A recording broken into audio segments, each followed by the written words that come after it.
Okay, we will get started. So, good afternoon, everyone.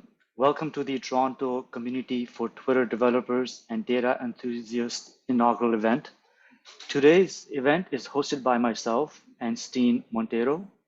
A bit about me. I currently live in Mississauga, and I consider myself to be a professional miner. I used to mine for oil in Alberta as a chemical engineer, and I now mine data as a data analyst. They say data is the new hot commodity, so I thought I would pivot. Steen, I will pass this over to you now for a brief introduction. Hi, hey everyone. So my name is Stein Montero. I currently work at Ryerson University. We work on a program called, it's a very long name. It's called Canada Excellence Research Chair in Migration and Integration, but essentially it's just like a federally funded program at Ryerson University. We study immigrants. One of my research projects is looking at Twitter data, um, and specifically looking at how the diaspora in different parts of the world communicate with each other using Twitter. So that's a little bit about my Twitter experience and some of the research projects that I work on. I work on a bunch of other research projects as well, and I'm looking to use Twitter, the Twitter API a lot more than I currently do for my research project, as well as encourage other people to do the same. So yeah, so I think Yasser, you can. Oh, thank you, Steen, for that introduction. So the agenda for today is as follows. We will start by highlighting this community of ours and explain why we exist and what we are trying to achieve. We will then move on to the main session, getting started with the Twitter API version 2, which is presented by our much esteemed special guest, Jessica Garson. This talk will then be followed by a networking session, which will last about 20 minutes. And shortly after the networking event, we will conclude the event. So what is this community about? This community is a place for those who are interested in working with Twitter's developer products and APIs. We are a global community with clubs in many cities, and we bring developers and data enthusiasts together to share best practices and learn more about the Twitter platform. We enable developers of all levels to connect with people with similar interests in technology and to learn new skills. We will be organizing coffee talks, workshops, and hackathons, and our goal is to help support local developer communities as they grow. So without much further ado, I would now like to introduce and welcome our featured speaker and special guest, Jessica Garson. Jessica is a Python programmer, educator, and an artist. She currently works at Twitter as a developer advocate, and in her spare time, she's on a never-ending quest for the perfect vegan snack. Over to you, Yeah, Jessica. I always have a lot of thoughts about vegan snacks. Also, so if you want to talk to me about that, hit me up. I can talk for a long time about that. Cool. I'm gonna go ahead and start sharing my screen. Cool. And yeah, if everybody can let me know if you can see it and you can hear me okay, that would be awesome. All right, I'm getting some thumbs up. Hold on a second, I just want to bring up the question box. There's always a way to do this. And I'm always like, I don't know, it's funny. I always do these presentations and I can never figure out like how to set up it so that like it shows my question box while I'm presenting, but I know that there's a way because I do it. All right, show chat. All right, I did it. Cool. All right, now I'm ready to go. So yeah, this is a really small group. So feel free to like use the question box. Don't be shy. I'm gonna be watching it as I'm presenting. Because like we're such a small group, I want to hear from all of you. So if you want to just say hi to me in the question box, we could break the ice there. I'm here to talk with all of you about getting started with the Twitter API, and specifically I'll be talking about V2, but just going to be talking about getting started with the Twitter API in general. But before I do that, I did have an introduction from Yasser, but I'll introduce myself again. I'm a developer advocate at Twitter, and you might be like, what is that? Like, what do you do? Like, I heard Yasser say that. I heard you say that. Like, I've never heard of that position. Like, what is that? Like, what do you do all day? Like, do you advocate for developers? And like, what does that mean? So what that means is I spend a lot of time in workshops like this one, getting to know the community, getting to know who's building with the Twitter API, writing about the Twitter API, connecting to the Twitter API, building with the Twitter API. Like one of the things I'll show you today is something I build, getting to know the community of people who are building with the Twitter API. And then on the flip side, I also represent the developer perspective in launch meetings, pass up the feedback that you all give me, and just kind of share your perspective internally at Twitter. So I do kind of a mix of getting to know the community and advocating on your behalf at Twitter. So it is kind of like what most people expect, but a little bit different, I think. So today I'm going to talk with you all about what is an API, just in case you don't know. I didn't know when I first started going to talks like this, so it's really important to me that I kind of take a step back and make sure that we're all on the same page. We're going to talk a little bit about what the Twitter API is specifically. I'm going to show you what my favorite applications are right now, and this changes all the time. So this is like what my favorite applications are right now.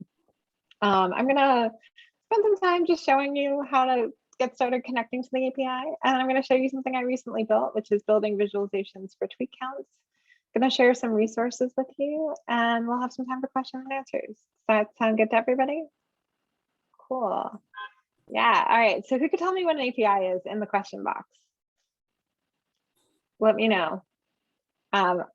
It is an acronym for Application Programming Interface, but they're everywhere. We use APIs all day, every day. Right now, I could think of a few that we're using. We're using the Zoom API to have this conversation. We're probably using one to share my video, one to share my Google Slides. There's an API for Google Slides, probably. I mean, I know that there is. I've actually done stuff with that API. And then there is also the API that's empowering the question box. This experience that we're all having together is empowered by hundreds of APIs, right? We use them all day, every day. But what are they? I like to think of them as the way that computers talk to each other, or more specifically, a way to apply a service to what you're building. If you're a developer like I am, or an access to an ever-changing non-static data set if you're a data scientist. But more specifically, like whenever you get your email on your phone, that's probably because of an API. Or let's say you get your calendar synced because of an email that you got. Maybe I got an email today that said like picnic in the park, and there was some information about it. And then on my calendar, picnic in the park showed up. That was because of an API. When I signed up for this event and the calendar invite showed, that was also because of an API. So they're basically a way that developers can use to extend a service into what they're building. And if you learn one thing from today's talk, you need to apply for access to use the Twitter API. And I'll share this. I'm going to share this at the end. I have a whole resource slide, and I'll make sure that I put that in the question box. But if you don't have access to the Twitter API, you will need to apply for it. We are working on some changes to make that process a little bit smoother for the future that we're going to be rolling out shortly. But for the time being, you do need to apply for access. So if you haven't done that and you want to use the Twitter API, apply for access. And that again is developer.twitter.com/en/apply for access. So you might be like, okay, cool. So what am I applying for? What do you want me to apply for, Jess? And so the Twitter API, I like to think about it as a programmatic way to interact with Twitter. So it provides developers and end users, like anybody who's using a website that incorporates the Twitter API, with the ability to learn from and engage with the conversation on Twitter. And so that is a little bit about what the Twitter API is. And as I mentioned, if you're a developer, it is a way for you to extend the service of the Twitter API into whatever you are building. And I'm hearing some background noise, so feel free to mute yourself. I heard some music and I like wanted to start dancing. So yeah, cool. So the Twitter API version 2, you probably heard when Yasser introduced me, being like, hey, V2. So what is V2 of the Twitter API? So we are kind of in the midst of rebuilding the Twitter API with a more modern, more sustainable foundation. And we're also trying to improve the user experience. A lot of the things that we have heard that folks have said about our API over the years, being like, hey, you know, I really want this feature, I really want this or that. We've tried to incorporate that into the new API that we're building. So it's really exciting. We launched version 2 about a year and a half ago. And it's been kind of cool to see all the amazing things that people have been building. And so we have some endpoints available that are really exciting. We have recent search, which lets you get tweets from the past 7 days, full archive search, which is available with academic access, which lets you get the full archive of Twitter information. We have tweet counts, which I did some fun stuff with, which I'll show you all soon later in this presentation. We have sampled stream, which lets you get 5% of the public conversation happening at a given time. There's filtered stream, which lets you get a real-time conversation as it's happening based on filters that you create. And then there's also some tweet endpoints available. You could look up information about tweets. You could look up the timelines of a user or their mentions to get the last 3,200 tweets that they've tweeted. You can post retweets or delete retweets, or even get a list of who has retweeted a given tweet. You can like tweets, post like tweets, delete likes, or you can also get a list of like the tweets that you've liked or a user has liked, which is pretty cool. And then from there, you can also create a delete list. We're working on getting lists as well. And we have some user endpoints available, looking up, following, blocking, muting. So we have lots of new stuff available. And we've been slowly, over the course of the past year and a half, rolling out more and more endpoints. And we have some fun stuff coming up too as well. So yeah, you might be like, okay, so what can you just mentioned a lot? Like, I think I mentioned like 15 endpoints, 20 endpoints. You're like, all right, so like, what can I do with this? Like, what is this? Like, you know, what are you talking about? So you can learn how to code, you can build bots, you can build crisis management apps, you can improve the public conversation on Twitter. There's a lot that you can do.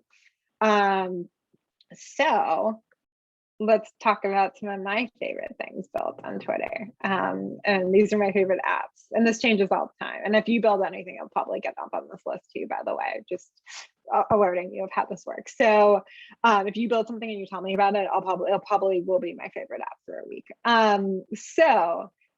There's this one site that I was really inspired by that was built during the Delta crisis in India called COVIDSOS.live. And it's a really simple site. It's just kind of like a connector site, which basically will connect people with resources that they need. And during a crisis situation, that is really, really important. So from here, you want to select your language. And then it's like, what do you need? Do you need official website data? Do you need a vaccination? Do you need plasma, like oxygen? Well, all of these things. Let's say I needed food.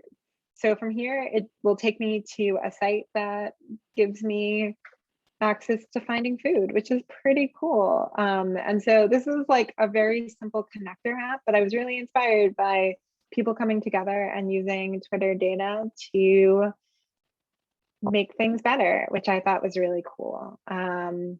So yeah, that's one of my favorite things that was built. Also, TurboVax. This is actually the tweet that we're looking at, is the tweet that helped me get my vaccination appointment in New York. When vaccines first became available, there were about 7 to 10 different New York government sites, and Huma, who was a software engineer at Airbnb at the time, he was like, I'm helping my mom make a vaccine appointment. It's really hard, and I'm a developer, and I can make this easier for people. So he built a aggregator site that allowed, that got from each of the different vaccine sites that you can make appointments on one site, and then that site posted to a Twitter bot. And it was pretty simple and pretty amazing, and helped hundreds of New Yorkers, including myself, get a vaccine appointment. So that's my favorite because it was really useful. Another bot that I think is really helpful and helps me out a lot is alt text reminder. what a lot of people don't know is one of my closest friends is blind. And so I'm a musician and I play shows, and I'll often post flyers and things like that. And I'll get text messages from him angry at me if I post any image that he can't see, being like, Jess, I'm looking at your tweets. Like, why didn't you post alt text? I can't see, I can't see. So like, what are you doing? Why are you doing this? And it got really embarrassing. And I was like, there's got to be a tool to help me with this. And there was alt text reminder, which will send me a Twitter message as soon as I post an image that does not have a alt text description. And this is the message it sent me. I think this is the last time I forgot to post alt text, which was September 21st. And I got a message sent to me just through my DMs, just letting me know that I did not do that. So that is really helpful and makes sure that my friend does not get mad at me, which is cool, right? Preserving friendships. Great. And then also Block Party is one that really helps users create a safer experience with lockout folders, just making sure that folks have a safer experience on Twitter. And there's some options around like turning on only verified users and like people that you follow, and you can actually do some like really cool stuff in terms of customizing your experience to make it safer. And then also you can also look at your lockout folder and kind of review and make sure that it's like doing what it says it does. And I really like that app in terms of like making a safer experience for those on the platform. So that's something that I spend a lot of time thinking about. So at this point, I have a question for all of you, which is, do you have a favorite Twitter bot? If so, what is it? Let me know. And let me know in the chat. Also, if you have any favorite applications or visualizations or anything that you've seen being built with the Twitter API, let me know in the chat. Yeah, I want to hear from you what your favorites are. I told you what my favorites are. So yeah, cool. Rad. All right, so let's actually maybe go in and start connecting to endpoints. Does that sound good, everybody? Do you want to like see what actually happens when you make some API calls? Cool. So let's actually do this way first. So we have our Twitter documentation and we have lots of different endpoints that are available. Oh yeah, there is a Twitter bot that tweets stock prices and trending stocks every hour. I have seen that one. I forgot what it's called, but that one's really fun, especially if you're into the stock market. Or you want to pretend you are because you live in New York and all your friends are into it, but you're not, like me. I've done that. I've used it to like stay relevant in the conversation. Cool. So yes, we have our documentation, and each of the different endpoints has an API reference. Oh yeah, the earthquake bots, those are cool. And the World War II tweets and the Mars rover bot. I actually built like a fake version of that once using the NASA APIs. That one's really cool. And the thread reader app is really cool as well too, that one. And they're pretty awesome as well. Yeah, cool. All right. Sorry, I got really distracted by the chat. Y'all are great. All right, so now let's actually get back into connecting. So there are lots of different endpoints that are available, and each endpoint has an API reference. So what I typically do is I actually use the search bar and look for curl, and then I'm like, okay, cool, I can cut and paste this because that's what all good developers do. And from here, let's actually clear. I was rehearsing a bit before this. So the first thing to be able to use the cut and pasted curl request, just to kind of get started quickly, is we're going to want to export our bearer token. So we could do export bearer token, and this creates a bearer token. And then this is not going to be my bearer token, but I can just write my bearer token. You would actually get your bearer token from the developer portal, but we're not going to do that right now. And I'm just going to do Control-C, so I'm not going to actually run it, and that's why it's red there. But I have mine set already, so I can actually go in, and then we see a tweet from about a little over a year ago, which was my colleague Suhan had a MongoDB stream. And so that was the pinned tweet for a little bit on Twitter Dev. And that was the one that you could get information on. That's in the curl request, which is pretty cool. Let's do one more curl request. Let's maybe do timelines is a fun one. That gets you the last 3,200 tweets of a user. So we're just gonna do the same thing. We're gonna go here. We're going to search for the curl request. And then let's do one that has some optional fields attached to it, just to kind of see a little bit more. And then from here, we can actually put it in, and then we get back just a lot of tweets inside of a JSON object, which is pretty cool. We also get this meta object, which has the oldest and the newest ID, and that's like one way to kind of get started quickly. You also might have noticed on this page, there was this button that was like run in Postman, right? How many people thought that? Okay, well, there is a button, and Postman is a REST client, which lets you quickly inside of a UI make requests to an endpoint quickly. So I really like it, just because with our new paradigm, it is just what you ask is what you get. So we can actually take a look at some params right now. We have this retweeted by, and so we can actually see here, and this is actually the tweet that is currently pinned on Twitter Dev. So let's actually go into here. It's this tweet about climate change, and it's this cool visualization. And I was like, who has retweeted that? So we can actually, let's take out these user fields. And now we can get the information of who has retweeted, and it will provide up to the last 100 users that have retweeted this, which is pretty cool. And then from here, if I wanted like more information, I like created out a description. I can see the Twitter bio. You can also find out if they're verified. That's a fun one. Inside the user object, and you can kind of see if anybody who has been verified has retweeted a tweet, which is pretty fun.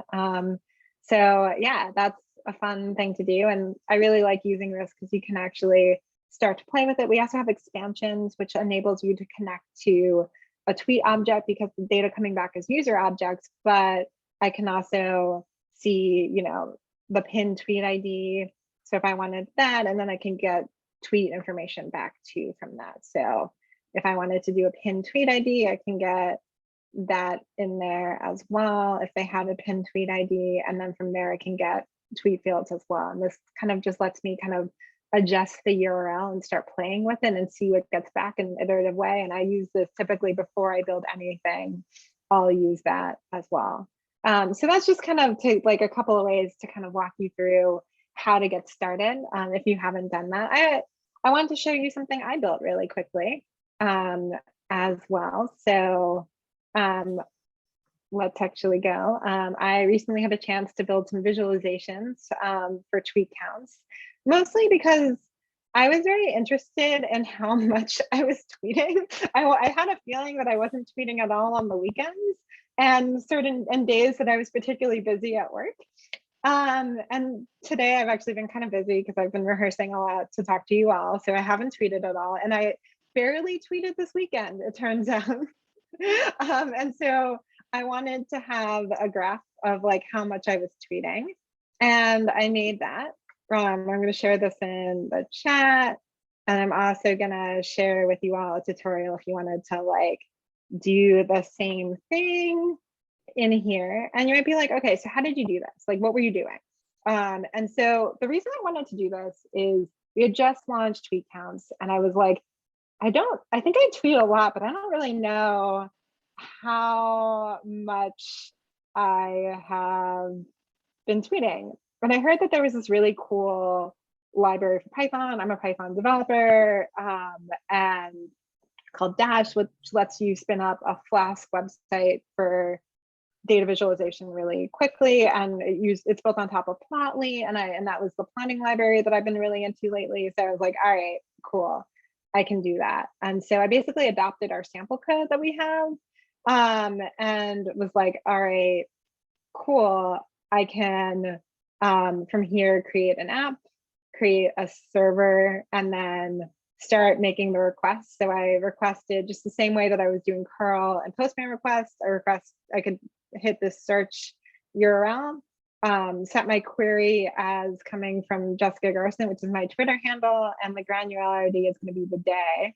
And then I can get my bearer token as an environment variable, so I don't have to show you my secret bearer token right now. I keep that secure so that you don't have to see it, which is good. I used to not know how to do that. Now I do, which is embarrassing. And then from there, I pass in some authentication headers, and also I want to know who's using this tutorial. So I have this getting started dash just so I can run some metrics as well as the user agent. And then from here, I could connect to the endpoint, and then I can put everything into a data frame. And then I had to do some extra processing just to get the dates in like a nice way, using Panda's date time function. And Pandas is kind of like Excel, but for Python.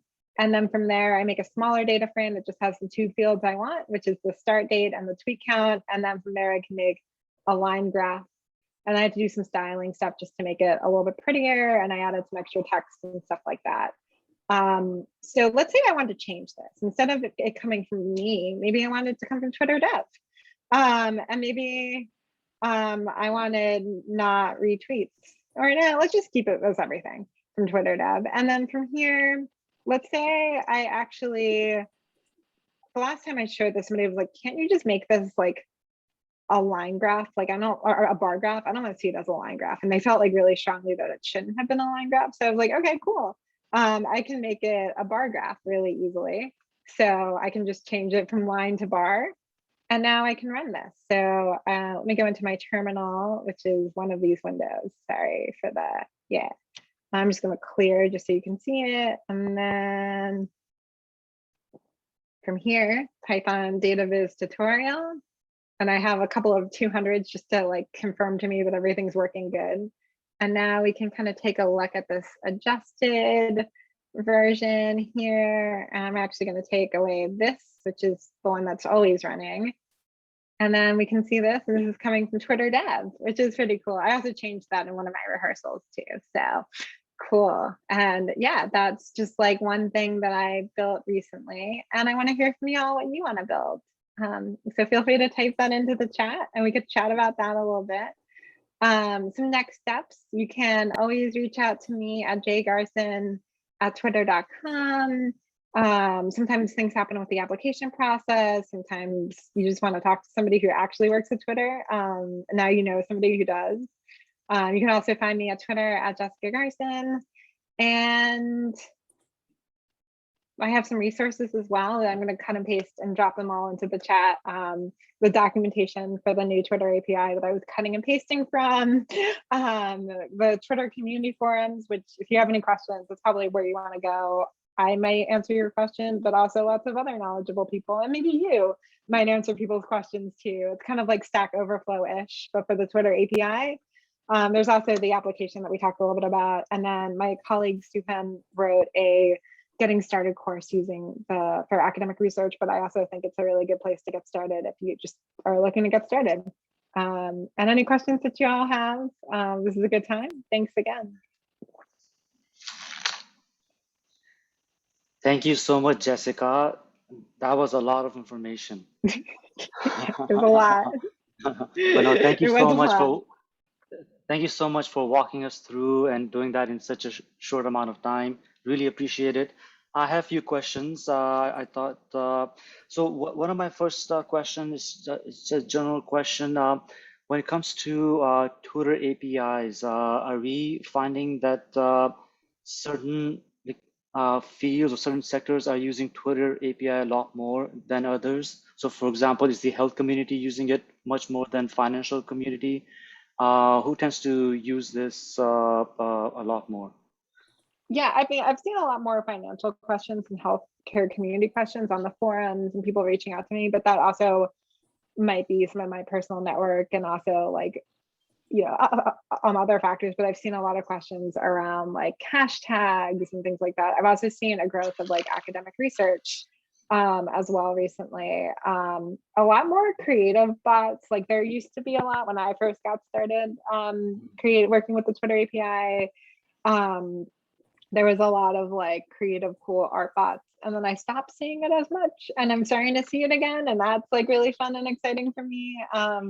That's the stuff that I love. Just like I do computational art outside of Twitter. And so I just kind of like love that like art can happen. I also learned how to code While using the Twitter API, actually, it was the first time I was really struggling at the time with like servers, like how servers work, and I like can like make a website, but I couldn't deploy it, and I was like really like having trouble with that. And so the first time that I made internet happen because of my code was like when I posted a tweet, and I was like, yes, like I did it, like I made internet happen. And that's, I think, why I'm here talking to all of you today. But like that was my journey, was like how I learned. And then also like teaching. I used to teach at NYU, and I used to teach Python at NYU in particular, and I used to use the Twitter API in my classroom too.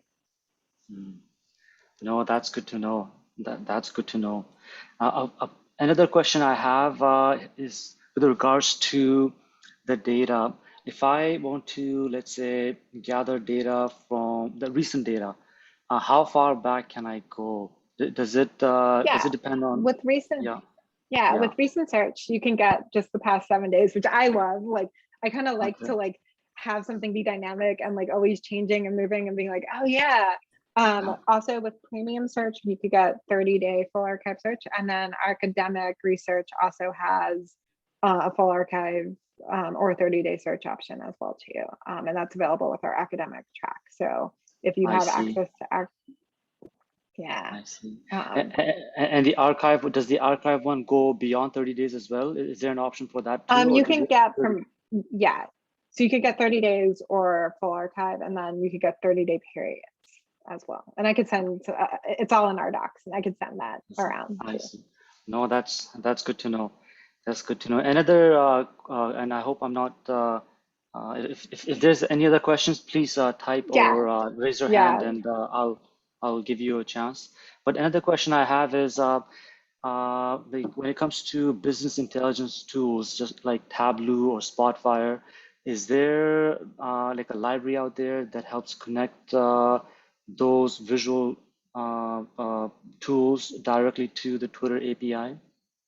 Um, I think for our libraries, I actually haven't used Tableau or like a data BI tool in a long time. Just full Yeah. disclosure, I like doing like visualizations in Python, like that's my jam. But I think there might be some integrations as well. I know that there's probably some community stuff. I'm sure if you Googled, and I'm probably going to do this thing like Twitter Mm. API, Tableau, there's something like that.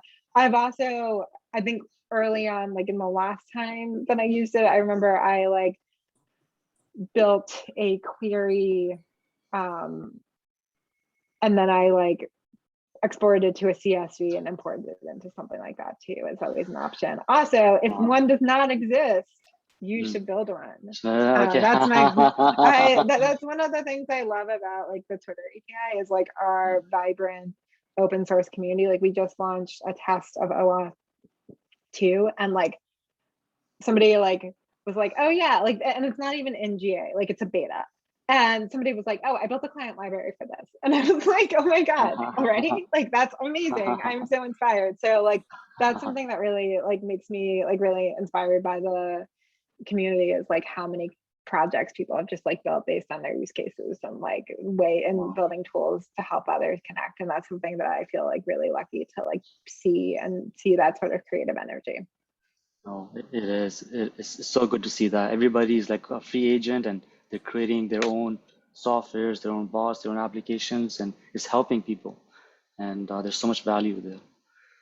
Um, Yeah, I had a really quick question about Yeah. so in the full archive search that's available. So I have a similar access to the academic research product track. I think it's the same thing. Um, but the tweet count is that a different Yeah, search? you can actually, yeah, so you can actually use it with tweet counts. You can actually use it with full archive search or recent search.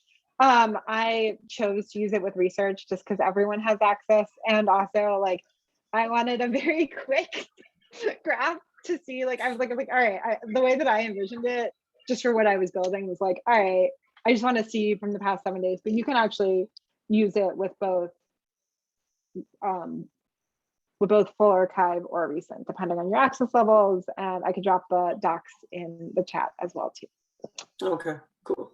And the tweet count, it doesn't, well, of course, like if you're looking for, say, like the tweet count for a day, then it would be like the full tweet count. It's not the rate limit.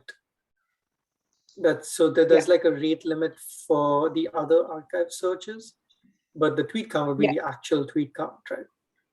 Yeah, exactly. And then the only thing is that the counts endpoint does paginate at 31 days per response. So that's just like something to think about with that. But we can also talk about that offline as well. And I can also connect you with my colleague who's more of an expert on it than I am as well. So sweet, thank you. And I also just put the docs in on that as well, just so that you can get that, but there are full archive tweet counts available, which is pretty cool. And it just lets you to like programmatically retrieve the numerical number of tweets based on the query that you are taking a look at. Thank you. Jessica, a quick question. Do you have any thoughts on Tweepy library? I know you mentioned I love Dash. Tweepy. Okay. Yeah, okay, I love Tweepy. They just actually released V2 Access recently. And that's super fun. That's like one of the libraries I've been working with for a long time. I love, I mean, I love all of there's so many like amazing libraries out there, but like Tweepy is amazing. I love them. I've used them for some of my samples in the past. One like that, like when we first launched a policy change about making sure that you label your bots, I like labeled some bots that I had via configuration file, and I got to like release some of the code, and I used Tweepy for that. I really like it, and I'm really excited that they've actually recently launched V2 support. So Tweepy 4.0 came out last week, which is great. Oh, superb. No, that is so cool. No, I use Tweepy and I love it as well. It's so great. Yeah. That is awesome. Good to Yeah. know. Any questions for Jessica before we move into our networking event? Well, I'm going to stay for the networking, so. Awesome. Awesome. I have one idea, and I've talked to Steen about it, and I'd like to talk to you about it as well. So I'll bring that up in our networking idea. I guess we will end our feature talk now, and we will move over to our networking event. Steen, I will pass this on to you. Yeah. So do you want me to share my screen, or we can Oh, just yes, do it like actually, this? I'm sorry. I'll just share the screen quickly. It's fine. We can make it. We can talk like this as well. That's fine. Okay. Yeah. So we were just wondering, like, just to break the ice, it would be nice to just get some discussion going. We had a couple of icebreaker questions here. So just out of curiosity, what would be your favorite conspiracy theory that you heard, or something that you almost believed to be true? Okay, and I'm going to stop recording for this session of the event.